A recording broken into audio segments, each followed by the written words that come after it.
Hi, everyone. Well, today I'm very excited because my guest is an author, a writer of humor and short stories, sorry about that, Martin Featherston. Welcome to the show, Martin. Thank you so much, Nancy. It's a pleasure to be here. Oh, I'm so excited about this. So you have a book, comic novel, you said it, Nothing Sacred, right? Nothing Sacred. That's right. The subtitle is A Divine Comedy. Little play on words there, but yes. So how long have you been writing? I have been actually writing my whole life, I guess you could say. Well, perhaps not, when I was 2 and 3, but, most of my life. But despite that, I, had regular jobs like everybody else. And I was actually in the corporate world. Not a good fix for me, actually. And I retired early at 55. And I said, you know what, life's short. I'm gonna do what I want. I'm gonna write. By that time, I had about 100 to 120 short stories. Oh. So I'm in the process of putting a compilation or two of those together to publish. But this story, Nothing Sacred, I wanted to get it out right away. It's actually a trilogy, and this is the first book of the trilogy. And this story has been buzzing around in my head probably on and off for 15 years. As I worked in the corporate world, I would be on a lot of aircraft, so I would jot stuff down and write it and rewrite it.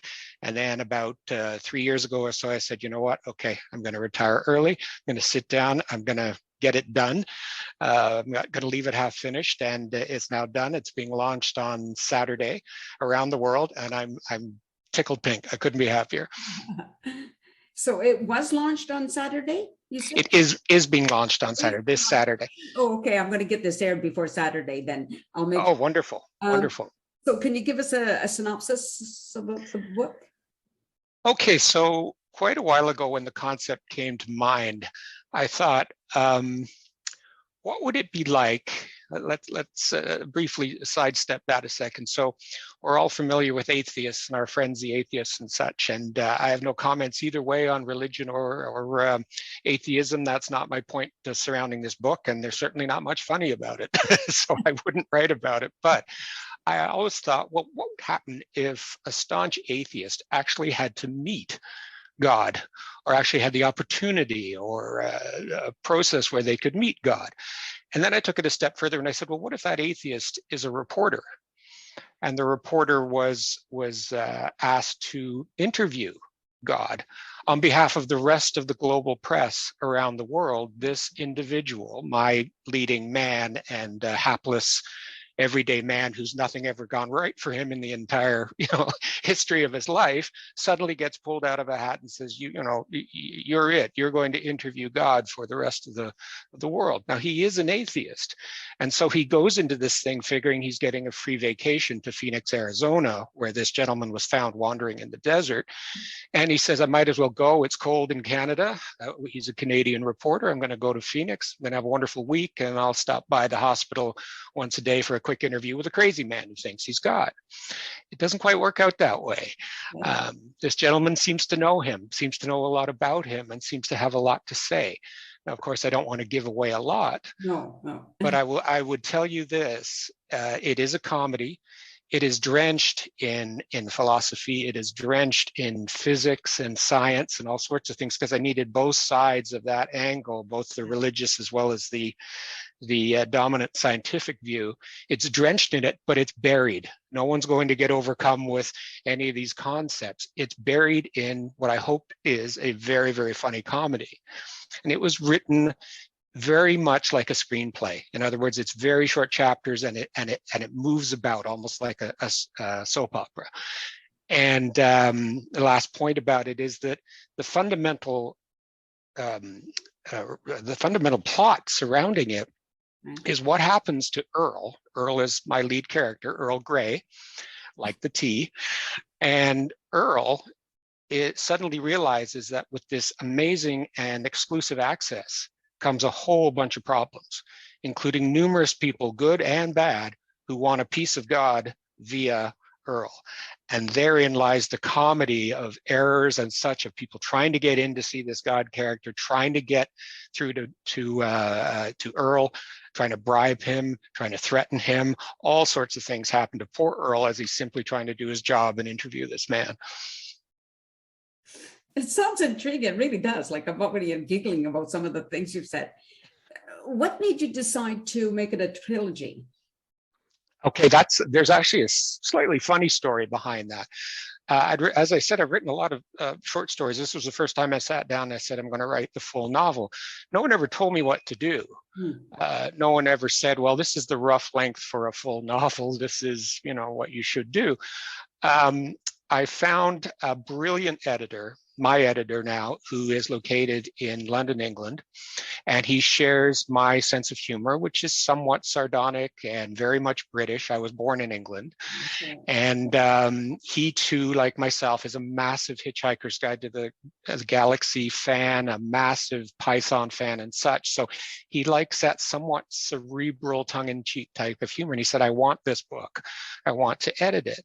So about a week after he'd had it, first time around, he said, Martin, did anyone ever tell you to stop writing at some point? Because there's at least 2 books here. This is mammoth, like absolutely mammoth. And so our first chore before we even got down to editing, developmental or otherwise, was to cut out almost half of it and say, we can't ask a reader to take an author like myself and take a leap of faith and say, sure, I'll read a 4-inch book. I'll take a chance at that. So what has happened is fundamentally writing Nothing Sacred has also given me the second book in the trilogy. It's not quite polished yet, but that will be the second book. The third book I've yet to write, but that's where it came from. I have a quick question. You mentioned yes. From England.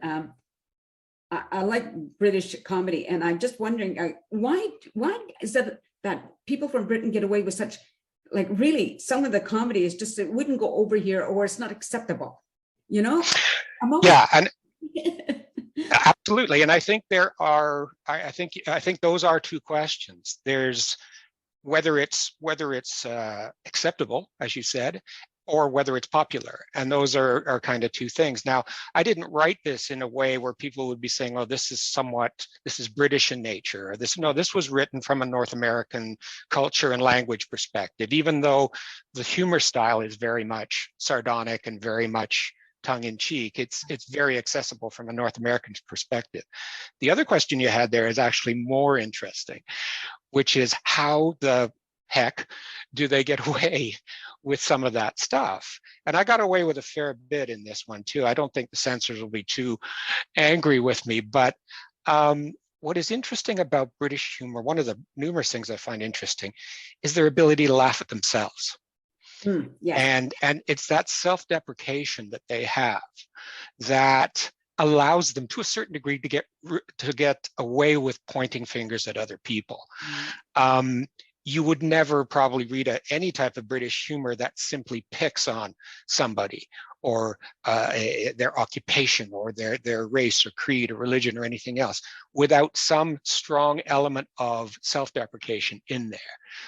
And you'll see it all the time, as opposed to us Brits, which apologize for everything, and we would do this and we would do. So there's definitely a few, I'll call it pushing the envelope parts to this book, without a doubt.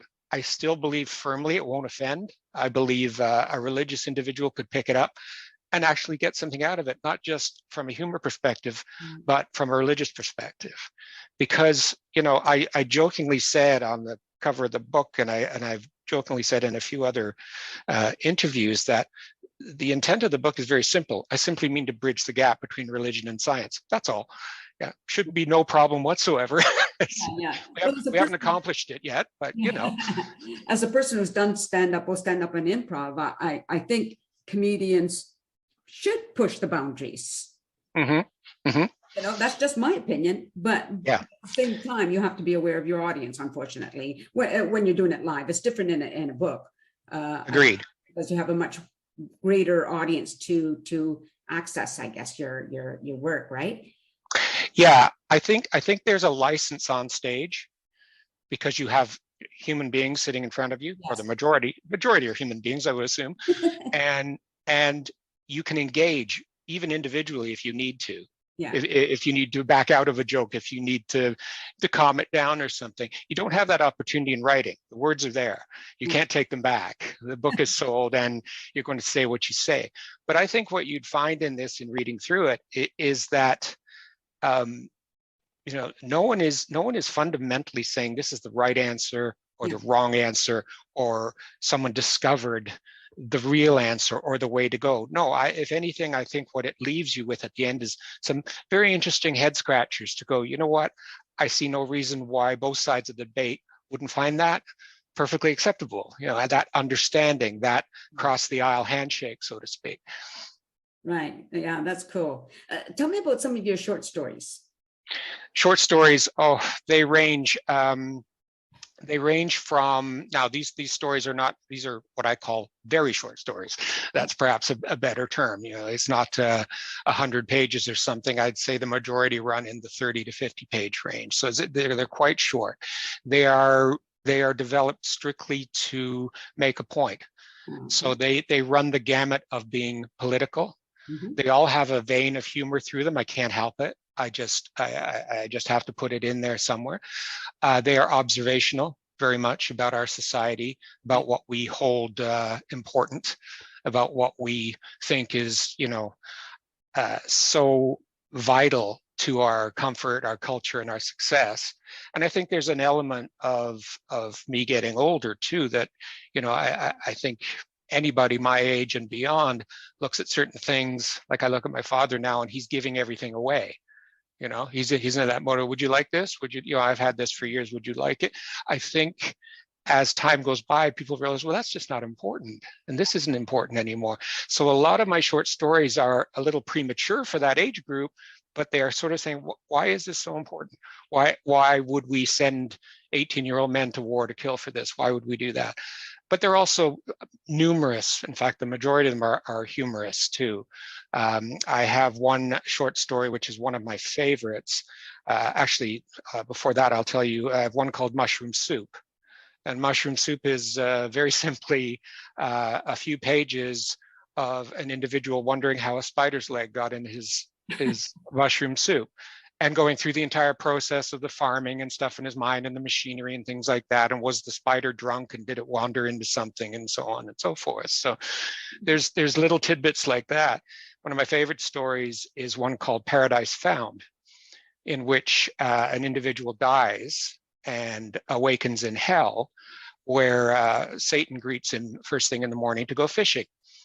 And they go out on a lovely fishing boat, and the individual proceeds to ask so many, why is there no torture here? How come this isn't happening? Why am I not up there? Why am I? And I don't really want to spoil the ending of that one, but it's designed to make people think of, well, what is torture really? What would be a bad thing for the rest of your life, or a good thing for the rest of your life could be considered torture too, depending on your viewpoint of it. So, and all of these are, as I said, have a comedic vein running through them. I like the way you think. I mean, it's all over the map. Yeah, but that's okay, right? I mean, artists, whether you're a writer or a singer or a painter, that's where their heads are. They're all over the place. At least that's my take on it anyway. Yes, it's constant. I'm one of those silly people that have a big notepad beside my bed. So at 3 a.m, I can write something down. Invariably at 8 a.m, I look at it and say, what the hell was that? I have no idea what I was writing down here, but it sounded good at the time. So yeah, like I do sort of similar, but I usually use Facebook as for my humor, and I'll put things like, talking about spiders, I'll ask that question, just do spiders fart? Just because I'm curious. It's like 3 a.m, I can't sleep. So that question popped in my head. So may as well put it out there. I never got it. Actually, I think it's an excellent question, something I may delve into myself. It's very good. I mean, they must consume something, therefore they must produce methane at some level. This is good. It's very intriguing. I have a friend who's a doctor of biology, and she studies insects, and I've never thought to ask her that question. So maybe I can do that. But anyway, back to you. So you're from England originally. That's right. Okay. So when did you come to Canada? My parents were part of the Great Canadian Emigration in 1969, 1970 timeframe, where, you know, Canada was reaching out to every Commonwealth country and saying, come on over, you know, we got so many jobs and stuff. And so I was 7 years old at the time. So the accent was fundamentally beaten out of me my first few weeks at school. So that went away. And, you know, you learn how to speak with a Canadian accent pretty fast. We did return once when I was 13 because my parents were homesick, but it wasn't the same England they left. And so we came back after that. Now, I should point out that, you know, my mother was born in Londonderry, Ireland, which is where I get, you know, a few of the storytelling skills and definitely, you know, the ability to consume a good Irish whiskey. My father was a staunch British person. His father was a university professor, considered himself very upper crust. And it was only very recently, a couple of years ago, my daughter did one of those, what do they call them? Those, when you go back and you look at your roots and, you know, your heredity and such. I'm drawing a blank on that. Me too. She went back. And she went back, and she only had to go back about 5 generations to northern England with Featherston, which all eventually came out as Featherstone at some point. And then lo and behold, the generation prior to that was Fanshawe. And lo and behold, that went back to Ireland, to O'Shea or O'Shaw or whatever. So lo and behold, I'm actually full-blown Irish if you take the roots all the way back to where they should be. So, you know, it's I like that. I like that a lot. I plan to go to Ireland, and the book has been released in Ireland too. So I want to go there as a part holiday, part book launch. Nice. It's interesting, isn't it, how names get changed over the centuries? Yes. Yes, it is. And what I find fascinating, though, and no one's really given me a good scientific answer to this, is how does this pass through genes?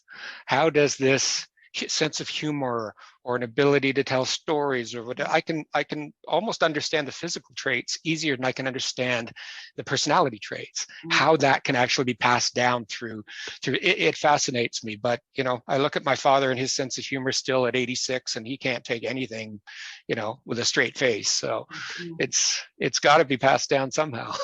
Yeah, I agree. I think humor is such a wonderful gift to have. I think it is, especially, again, if there's an element of self-deprecation. If you don't take yourself that seriously, who can really hurt you in the end?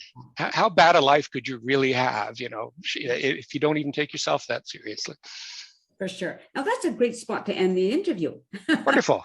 Wonderful. Seriously, but just stay on the camera for a second. So everybody, I'm going to be sharing Martin's information, and he has a website, so I'm going to include that. And remember, his book is going to be launched this Saturday, May 28th. So it's called Nothing Sacred. So look for it on Amazon. Is there other locations, Martin? Everywhere. It's everywhere. And I don't know, Saturday may be too soon for independent bookstores to have picked it up yet, but definitely Chapters in the States, it's Barnes and Noble and Amazon, it's everywhere. Wonderful, wonderful. That sounds really great. So yeah, look for it, everybody. Personally, I love a book with humor. I think it's awesome. So I'm looking forward to reading it myself. In the meantime, everybody, you know what I like to say, be nice and take care and peace out. A sense of community, Chilliwack's a place to be. A sense of community where you're free. Rolling through the mountains, rolling through the valley, rolling through paradise with me. It's multicultural, you're sure to see it all. Chilliwack's a place to be, you'll see. Come party in the park, go dancing after dark. Chilliwack's a place to be, you'll see.